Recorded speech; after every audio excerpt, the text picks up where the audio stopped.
So Donald Trump has decided to let fear do the talking again. As markets wobble, Scott Bessent, Treasury Secretary, starts floating anxiety instead of certainty, hinting at inflation risks he cannot control, hoping panic will do what policy no longer can. It's a reckless bluff, and it lands badly because confidence is the one thing Trump's economy cannot afford to lose. Mark Carney doesn't answer with speeches. He answers with paperwork. Quietly, methodically, Canada begins circulating a state-by-state damage ledger mapping exactly how Trump's inflation games would hit red states first, hardest, and longest. No press theatrics, just numbers that don't flinch. Trump lashes out anyway, pretending volatility is leverage. But guess what? This isn't just market noise or a bad news cycle he can tweet away. This is about credibility draining out of the room while someone else keeps receipts. François-Philippe Champagne moves in parallel aligning trade channels, so the message lands where it hurts most among manufacturers and local officials, already uneasy about prices they can't explain. The reaction is subtle, almost invisible, but the shift is real and Trump looks increasingly exposed, flailing without a clean target. Fear was supposed to spread outward. Instead, it curls back inward, trapping Trump inside his own hollow warnings. Let me fill you in on what's been happening. So let's look at the players here, because this pressure didn't come from nowhere, and it isn't random. Trump tries to regain altitude by doing what he always does. When boxed in, he talks faster, threatens louder, and pretends volatility is intentional. But the system he's leaning on no longer absorbs that noise the way it once did. Each new warning from Treasury lands less like authority and more like panic management. And that distinction matters far more than Trump seems to grasp. Behind closed doors, the reaction is not defiance, but recalibration. Market desks stop arguing about whether inflation will spike and start arguing about where it will spike first. The moment that shift happens, Trump loses narrative control. He's no longer shaping expectations. He's chasing them, and badly. Carney senses the opening and doesn't rush it. The damage ledger expands quietly, updated with scenario layers that never make it to press but circulate just enough to be felt. One version models fuel-linked input costs creeping into farm equipment pricing. Another traces consumer goods inflation through distribution hubs that sit squarely in states Trump cannot afford to lose. Each table looks neutral, almost boring. That's the point.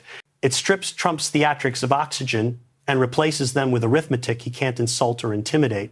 Champagne's role becomes more visible through absence.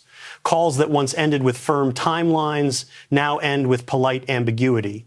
Language that once implied momentum is softened into placeholders. It's institutional erosion, not confrontation, and Trump has no instinct for fighting something that refuses to stand still. Within the GOP orbit, unease spreads without a leader. State-level officials don't break ranks publicly, but their behavior shifts in small, revealing ways. Requests for federal reassurance increase. Private briefings stretch longer. Questions about mitigation start replacing questions about messaging. None of this reaches Trump cleanly, and that delay is itself damaging. Bessent attempts to stabilize the moment by reiterating caution, but the words feel recycled. The market hears a man trying to calm something he no longer commands. Every hint of risk management reads like confirmation that the risk is real. Trump wanted fear to discipline opponents. Instead, it disciplines his own allies.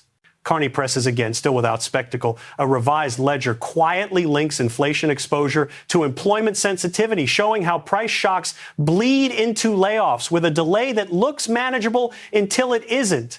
This is where the fear sharpens. Not because of the numbers themselves, but because they arrive before Trump's team has a counter-narrative ready. Trump reacts by floating tougher language, framing instability as strength, but the timing betrays him. He's responding, not leading, and everyone watching can tell. The more he talks, the clearer it becomes that he's improvising under pressure rather than executing a plan. Champagne coordinates without announcing coordination. Trade discussions don't collapse. They simply slow into friction-heavy routines. Every procedural step becomes an opportunity for reassessment. Every reassessment becomes a reminder that Canada is not improvising at all. The effect compounds. Manufacturers hedge earlier than planned. Regional banks adjust risk assumptions. Supply chain managers begin pricing in disruption, not because it's guaranteed, but because Trump has made it plausible. That plausibility alone costs him leverage. By now, Trump is visibly cornered, though he refuses to acknowledge it. His language grows sharper but less precise. His warnings multiply but lose coherence. The market doesn't punish him all at once. It does something worse. It starts ignoring him. Carney doesn't celebrate. He waits. Because when credibility drains slowly, it's almost impossible to refill. The real break happens when hesitation turns into choice. Up to this point, Trump could still pretend the damage was theoretical, that fear was a temporary instrument he could put down whenever it suited him. But once institutions begin deciding as if the shock is coming, the window closes and Trump loses something he never admits he needs time. Carney makes the first irreversible move without calling it one. The ledger already circulating quietly is now reorganized around fiscal exposure rather than trade flows. States are no longer just listed by sector impact, but by budget sensitivity, showing how inflation pressure translates into funding stress for infrastructure, healthcare, and local employment programs. It's not a threat. It's a mirror, and it forces state-level actors to recognize themselves inside Trump's chaos. Red state governors don't revolt. They don't need to. Their offices begin requesting clarifications, not from Washington, but from Canadian trade desks and industry partners. The shift is subtle but devastating. Trump is no longer the default source of reassurance. He becomes one voice among many and not the most trusted. Champagne deepens the friction. Compliance reviews lengthen. Certifications are rechecked. Nothing is denied outright, but everything takes longer, and delay in trade is a form of power. Trump doesn't know how to counter without escalating.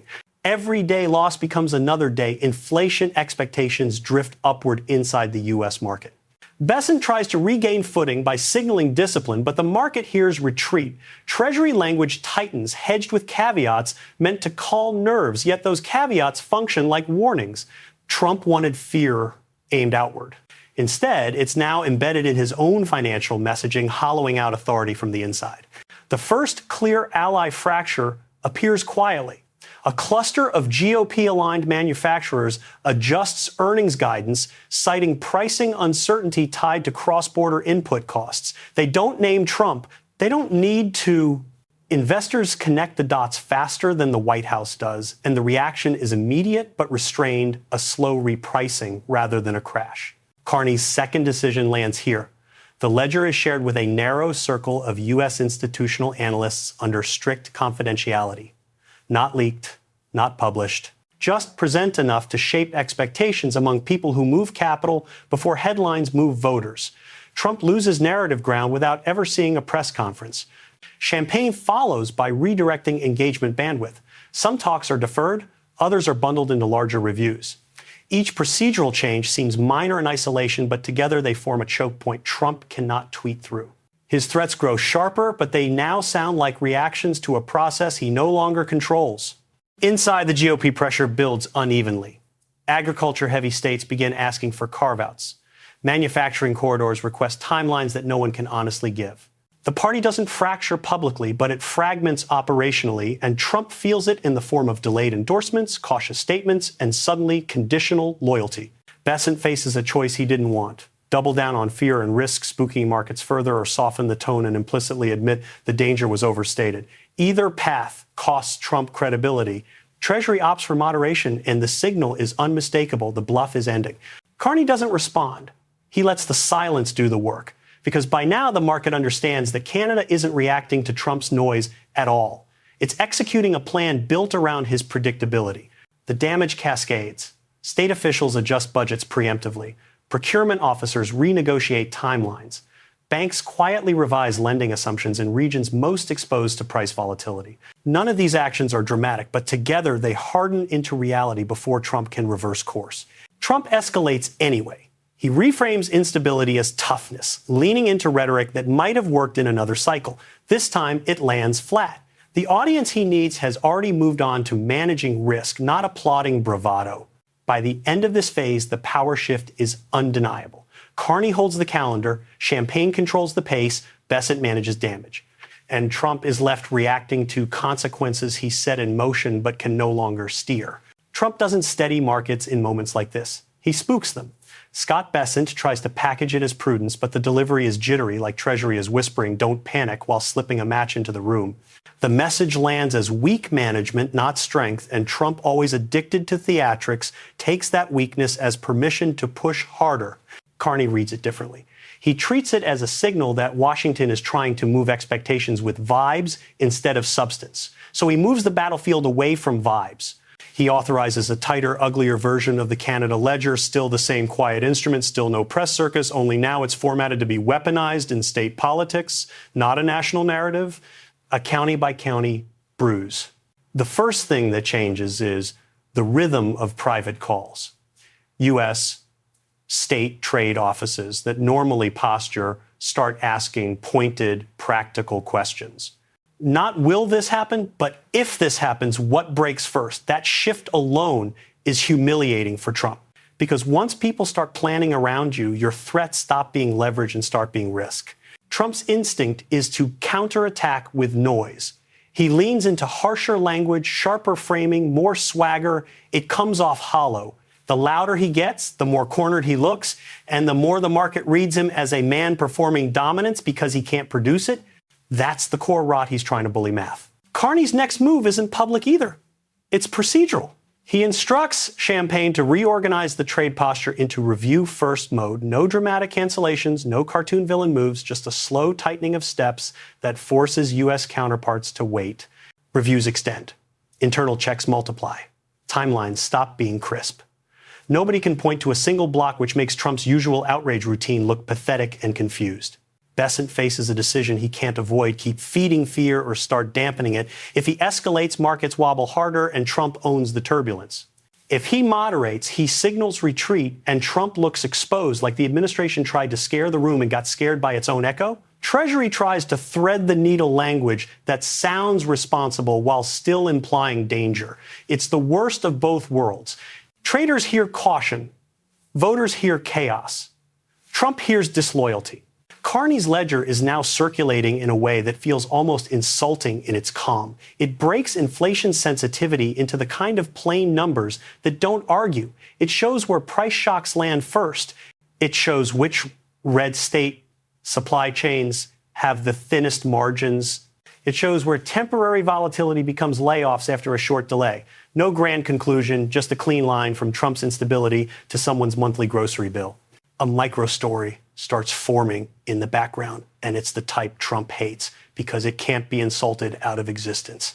A regional manufacturer in a pro-Trump corridor pauses a purchase order not because demand vanished, but because the cost assumptions are no longer stable. Workers don't get fired that day. They get put on wait. The pause travels outward to suppliers who suddenly can't forecast, and that quiet uncertainty becomes a local political problem before it becomes a national headline. Trump's people try to frame it as normal fluctuation. It sounds like damage control, because it is. Champagne's side tightens again, and the cruelty of it is that it looks like bureaucracy, not aggression. Companies that want certainty find themselves staring at longer checklists. Contract language gets rewritten into safer, slower forms. The friction is legalistic, almost boring until you realize it's a lever. Trump can't threaten a checklist. He can only scream at it, and screaming makes him look even more unstable. Now the trapped faction inside the GOP begins to behave differently. Not a public split, something more useful. Quiet self-preservation. State-level officials request briefings. Business groups start asking for carve-outs. Donors push for predictability. Nobody says Trump is the problem out loud. They just start treating him like a liability that needs to be managed. That is betrayal without the headline, and it bleeds him more than a public feud. Trump tries to force loyalty with pressure. He turns trade and inflation into a performance of toughness, hinting at retaliatory moves and getting serious. The posture is reckless because it threatens the very thing the market needs most right now, the belief that tomorrow will look roughly like today. He's not selling strategy, he's selling adrenaline. Carney makes a sharper decision. He allows the ledger's red state framing to reach the people who actually discipline politicians, local chambers, sector associations, the boring institutional nodes that don't care about Trump's ego. Again, not a leak like some Hollywood stunt. Just a deliberate widening of circulation. Enough to be felt, not enough to be traced cleanly back to a single dramatic act. Bessent's team starts receiving the kind of calls they dread. Not what's the plan, but what are you trying to prevent? That question implies the fear is justified. It forces Treasury into defensive posture. They respond with careful phrasing. Careful phrasing sounds like weakness. Weakness forces Trump to overcompensate. Overcompensation increases volatility. Volatility validates the ledger. This is the loop Trump can't break because his ego insists on being the engine. A second microstory forms, and it lands where Trump usually claims he's untouchable, the strong economy myth. A local retailer sees supplier quotes climb faster than expected and decides to raise prices in small increments instead of one big jump. Customers notice anyway. They don't rage online about trade policy. They just stop buying extras. The retailer cuts hours. The cut hours become a town rumor. The rumor becomes a campaign headache. Trump didn't lose a policy vote. He lost the feeling that life is stable. Champagne's quiet friction now forces another decision point for U.S. corporate actors. Do they keep pretending timelines are normal, or do they start building alternative plans? The moment they begin building alternatives, Trump's leverage drops because leverage requires dependence. So they start hedging, rerouting inputs, diversifying suppliers, renegotiating terms. None of this is announced as anti-Trump resistance. It's framed as prudence. That word is poison for Trump because it's a polite synonym for we don't trust you. Trump's response is to paint all caution as sabotage. He lashes out at weak hands, panic bad actors. The language is performative and desperate, and it's self-defeating. Because when you call everyone around you cowardly, you're confessing you need them, and you're admitting you can't command them. Carney tightens the screws with something that looks like neutrality but functions like a trap. He instructs that future discussions must route through stricter documentation norms. Again, not a denial, not a tantrum, just a requirement. More paperwork, more time, more chances for U.S. partners to hesitate. Trump's team can't accuse Canada of attacking when Canada is reviewing. That's the beauty of it. It makes Trump's outrage look childish. Now the ally choice moment inside the GOP becomes unavoidable. Business-aligned Republicans want stability. MAGA performance wants drama. These two needs collide. Quietly, business groups start pushing for cooling down, and MAGA pushes for escalation. Trump tries to keep both by talking like a brawler while asking markets to behave like librarians. It doesn't work. It can't work. Bessent hits his own irreversible point. He can no longer talk like fear is a useful tool without turning fear into the headline. So Treasury pivots into reassurance language, still cautious, still hedged, but softer. The pivot is read as a retreat. Markets don't crash, but they adjust. An adjustment is its own verdict. The room is moving without Trump's permission. Carney doesn't gloat. He doesn't need to. The ledger has done what it was designed to do, force other actors to make decisions that weaken Trump automatically. State officials start planning budgets with higher price assumptions. Companies start pricing contracts with wider risk buffers. Bank analysts revise outlook language. No one is defying Trump. They're insulating themselves from him. Trump is left with the one tool he always reaches for escalation. He talks tougher. He threatens louder. He tries to reframe volatility as strength. But the audience that matters is no longer listening for tone. They're listening for predictability. And predictability is the one thing Trump can't provide without admitting he's been bluffing. By the end of this stretch, the power shift is already visible if you know where to look. Carney is not winning by shouting. He's winning by making other people's cautious decisions accumulate into a cage around Trump's ego. Champagne is not fighting America. He's slowing the machinery until Trump's impatience becomes a liability. Bessent is not stabilizing anything. He's trying to mop up a mess created by a president who treats fear like a business model. And Trump, as usual, can't tell the difference between being feared and being ignored until it's too late. The final stage doesn't arrive with drama. It arrives with normalization, which is far more dangerous for Trump. By now, the institutional behavior that began as caution has hardened into habit. Compliance checks that once felt temporary are treated as baseline. Risk premiums that were added just in case stop being questioned. When uncertainty lasts long enough, it becomes policy without being named as such. The legal procedural layer locks first. Trade documentation standards introduced during the turbulence are retained not because Canada insists, but because U.S. firms have already retooled internal systems to accommodate them. Rolling them back would require effort, explanation, and political risk. Nobody volunteers for that. What Trump framed as a momentary scare quietly rewrites the operational rulebook. A second microstory makes the institutional cost tangible. A Midwestern agricultural distributor, heavily exposed to cross-border inputs, revises its seasonal contracts to shorten commitments. Farmers notice the change immediately. They lose pricing certainty months earlier than usual. Planting decisions become conservative. Yield projections dip not from weather, but from hesitation. This is how trade fear touches food without ever naming trade. The economic layer follows. Banks incorporate the new Canada risk posture into long-term models. It's not labeled anti-Trump. It's labeled volatility management. Credit becomes more conditional in regions dependent on predictable supply chains. Small businesses feel it first, not through denial, but through paperwork and tighter margins. Trump's promise of dominance translates into friction at the counter. Politically, the GOP absorbs the cost in fragments. Campaigns in exposed districts stop echoing Trump's trade language. They pivot to local resilience themes, quietly distancing themselves from federal unpredictability. Donor conversations shift from enthusiasm to hedging. Support doesn't vanish. It becomes cautious, transactional, and revocable. Trump built his coalition on loyalty. He is now managing a coalition built on risk tolerance. Carney's last contribution is almost invisible. He does nothing.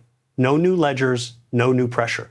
The absence itself signals that the assessment phase is over. When institutions sense that a counterparty has stopped measuring and started operating, they adjust permanently. This is the moment Trump can't undo because there is nothing to reverse, only behavior to retrain. Champagne ensures the precedent sticks. Procedural slowdowns are cited internally as justification for future pacing.